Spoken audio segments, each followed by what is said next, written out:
राधा वल्लभ श्री हरिवंश आप सभी का स्वागत है हमारे चैनल क्रिएटिव कहानियां पर। आइए जानते हैं आजा एकादशी कब है और उसका मुहूर्त और पूजन विधि क्या है और पारण का समय क्या है।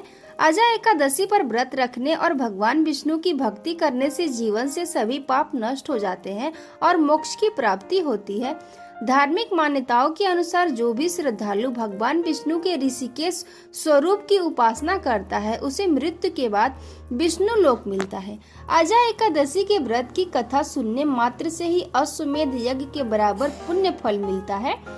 भाद्रपद मास के कृष्ण पक्ष की एकादशी को आजा एकादशी का व्रत रखा जाता है। ऐसी मान्यता है कि यह व्रत जीवन से दुख, दर्द और संकटों का नाश कर देता है और मोक्ष का मार्ग प्रशस्त करता है।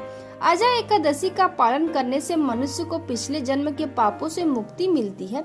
इस साल आजा एकादशी का व्रत 19 अगस्त को रखा जाएगा। एकादशी तिथि की शुरुआत होती है 18 अगस्त शाम 5:22 पर और एकादशी तिथि समाप्त होती है 19 अगस्त दोपहर 3:32 पर। व्रत का पारण समय क्या है, आइए जान लेते हैं। व्रत का पारण का समय है 20 अगस्त सुबह 5:53 से 8:29 पर है। आजा एकादशी व्रत का महत्व क्या है। धार्मिक मान्यता के अनुसार आजा एकादशी पर व्रत रखने और भगवान विष्णु की भक्ति करने से जीवन से सभी पाप नष्ट हो जाते हैं और मोक्ष की प्राप्ति होती है।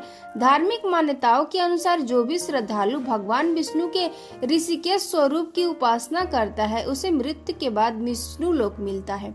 आजा एकादशी के व्रत की कथा सुनने मात्र से ही अश्वमेध यज्ञ के बराबर पुण्य फल मिलता है। व्रत एवं पूजन विधि। आजा एकादशी के दिन प्रातः काल में स्नान आदि के बाद साफ वस्त्र धारण करें। भगवान विष्णु का ध्यान करते हुए व्रत का संकल्प लें। पूजा स्थल पर भगवान विष्णु की प्रतिमा या चित्र रखें। दीप, धूप, पुष्प, फल आदि से विधिवत पूजा अर्चना करें। विष्णु सहस्त्र नाम और प्रभु श्री कृष्ण के भजन का पाठ अवश्य करें। रात के समय जागरण करें और अगले दिन नियत समय पर व्रत समाप्त करें। व्रत के नियम। आजा एकादशी के दिन कुछ खास बातों को विशेष ध्यान रखना चाहिए। इस दिन मांस, मंदिरा या लहसुन, प्याज आदि का सेवन करने से बचना चाहिए। इस दिन चावल खाने की भी मनाही होती है। इस दिन दूसरों के लिए मन में घृणा बिल्कुल न लाएं। बाल या नाखून काटने से भी परहेज करें। इस दिन दान दक्षिणा करना बहुत पुण्यकारी माना गया है।